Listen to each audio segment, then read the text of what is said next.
a lot of the viewers of this show have had a lot of questions about the safety of downtown, and I think the overall direction of downtown. This has nothing to do with police, but we see businesses that are leaving the area. And those people who are owning the bars and the clubs in the entertainment district, what they tell me, Chief, is that they feel like they've got these AMS fees that they've got. These AMS fees are being paid, officers are being paid for, and then they don't feel like they're getting the support from those officers because those officers are not attached to the actual bar or club itself. They're attached to the streets. And then what they're seeing is, I want to say here, the loitering, congregating, underage drinking, catcalling, and general vagrancy is what I've been told. I want to give you the opportunity to respond to some of these business owners and bars downtown. How do we fix this problem? Do you have a plan? What is your message to them? So for the first starting off, I see downtown as having a reduction in crime right now, 30% down crime, 87 gun arrests, over 500 illegal guns encountered where we could have prevented things from happening, which is a plus for us. So as far as the AMS fees go, the clubs themselves, there's 23 clubs out of 57. There's 57 bars and nightclubs downtown. 23 pay into the AMS program.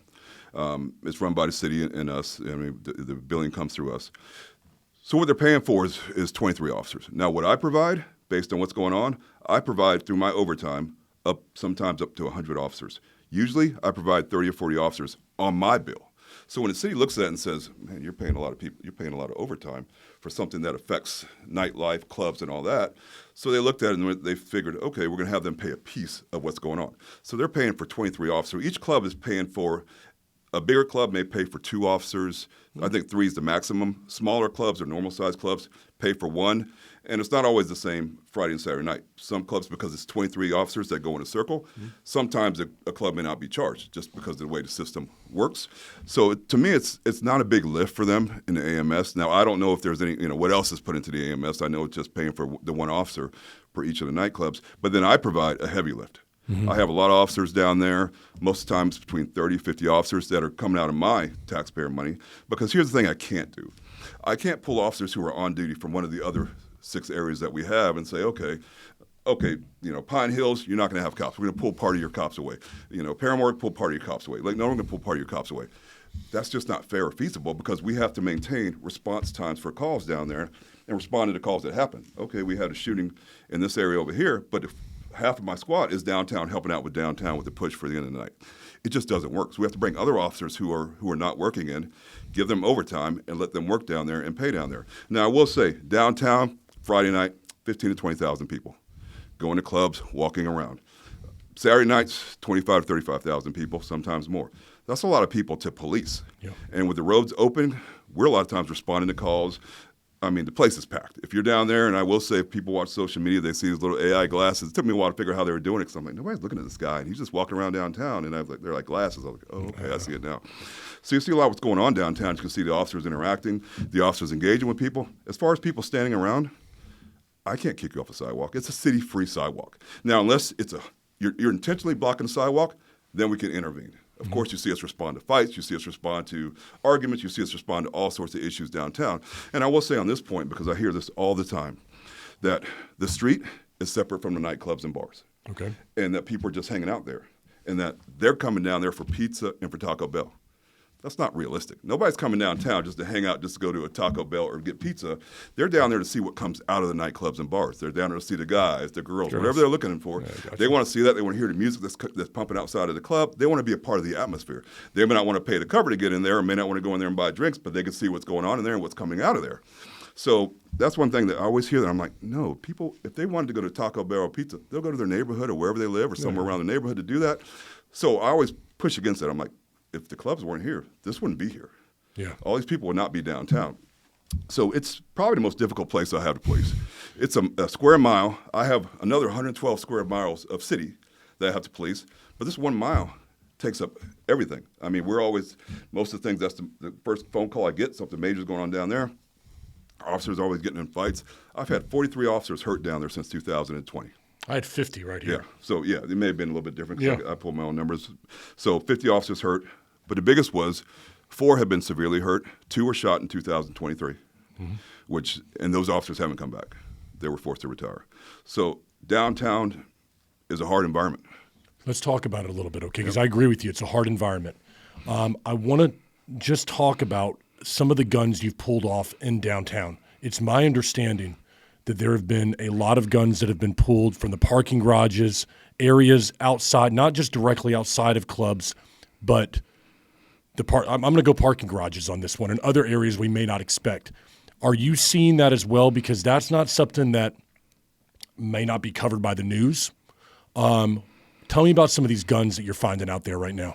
So we're finding all sorts of guns, Dracos, which are little AK-47s. We're finding AR-15s. We're finding little MAC-10s. We're finding a lot of handguns.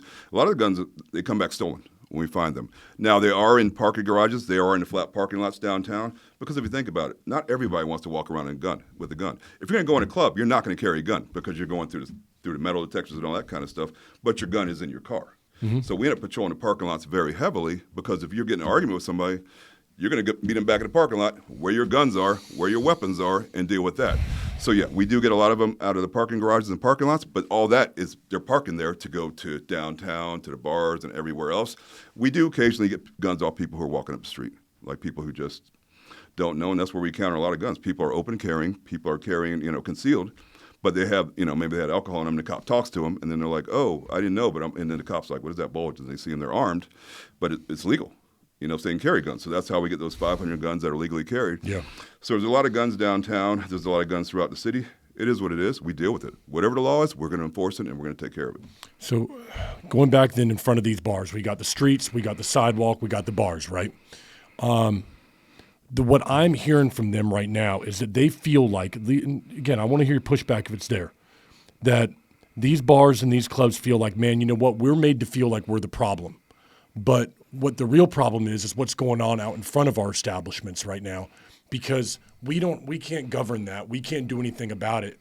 The reason people aren't coming in is because they don't want to go downtown and deal with the catcalling and the BS that's going on out there on the streets.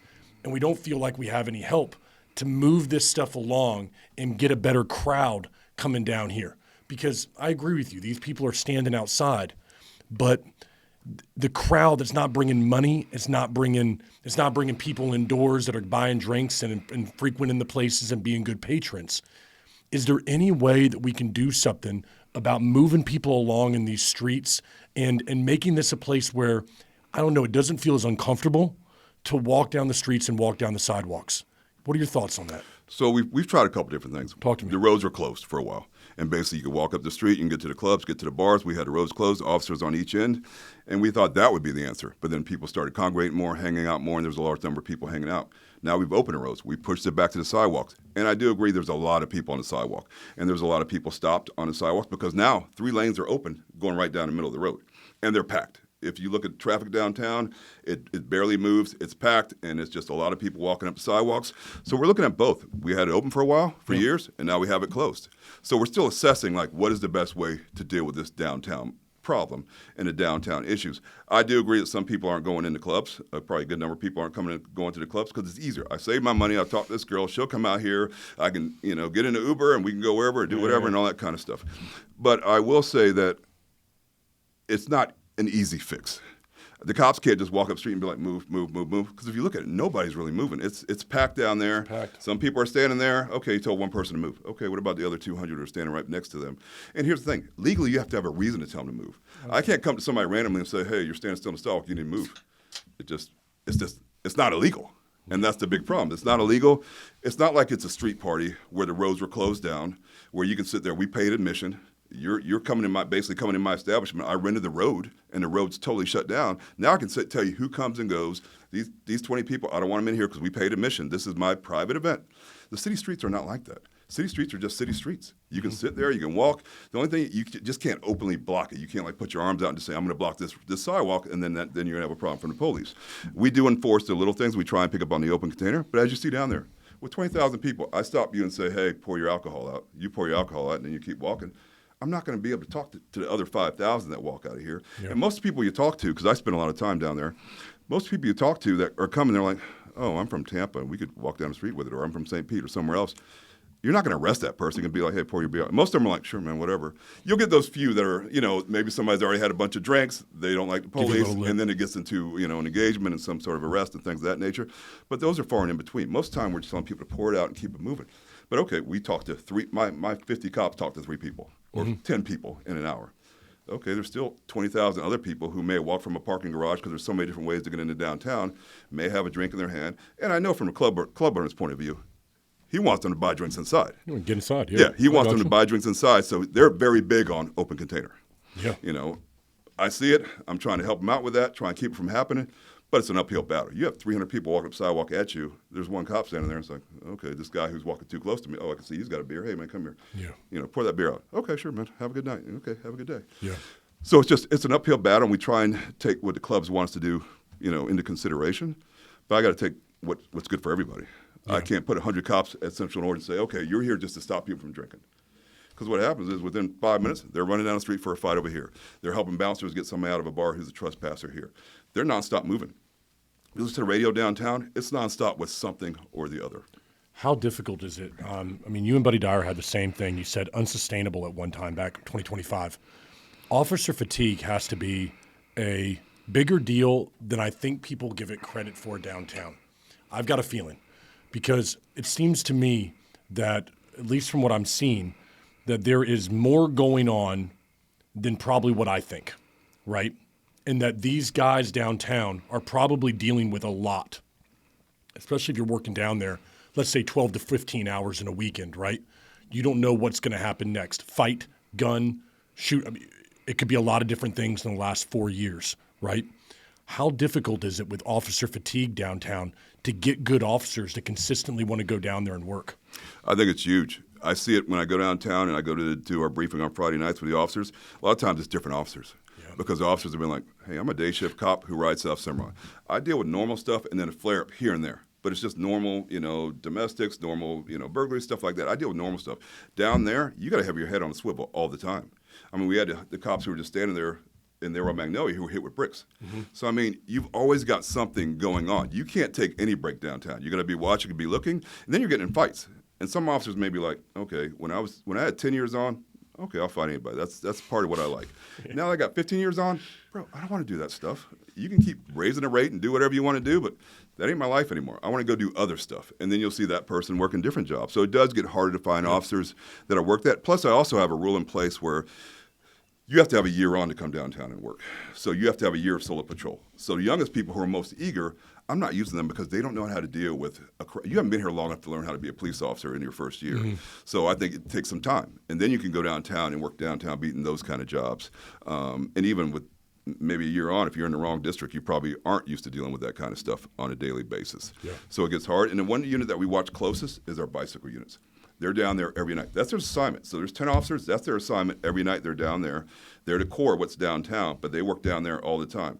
So usually after a year, I'm glancing at them. Okay, who's having issues? Enough I see you like, okay, that resisting, he went a little far. He didn't really need to spray the guy, then tase the guy, and all these kind of things. So I'm like, okay, we need to look at this officer closer. Let's look back at his body cam. Let's look back at his engagement, his use of forces. And you're like, okay, it's starting to get to him. Then you talk to him, it's like, yeah, it's getting, starting to wear on me. Okay, It's time to rotate out of this unit. But you're not going to catch them all, because there's so many officers down there. There's 4 different shifts down there. And I think fatigue plays a big role in it. But I always want to catch it as soon as we can because I don't want the officer just to lose it and go excessive on somebody or get himself or herself hurt, because they underreact.